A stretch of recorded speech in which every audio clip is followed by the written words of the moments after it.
we are going to explain how to write a great CV for a job application at English-speaking companies.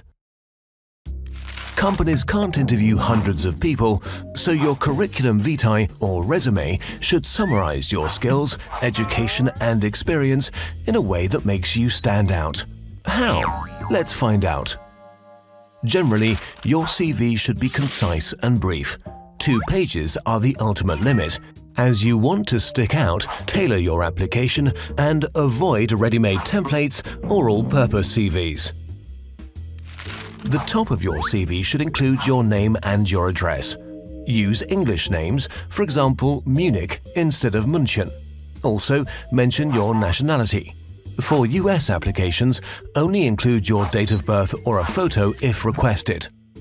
If you are not applying for a particular job opening, include a concrete objective, for example, trainee marketing position in IT sector.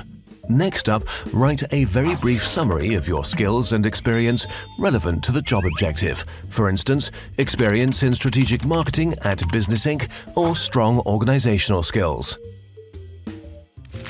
For your work experience, start with your most recent and work backwards. Name the employer, your position, and use action verbs to describe your key responsibilities. Use present tense for current positions and past tense for work you are no longer doing. Good examples are promoted positive image for the company or assisted chief executive to the needs of customers. The education section includes the institution's name, your degree, and actual or expected graduation date. Don't mention grades unless they are above average. If possible, use standard English translations of your degree titles or exams. In the additional skills section, include languages according to your proficiency and other competencies like computer skills. You can show off your most relevant superhero power once more, as you already listed them under key skills and experiences. Especially when your work experience is still limited, add interests and activities to your CV. They paint a picture of the kind of person you are. Volunteer activities are especially valued, whereas standard hobbies like meeting with friends should rather be avoided. Lastly, you can include the phrase "references available upon request."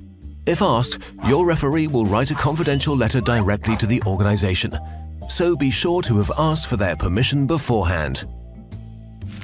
And then you're done.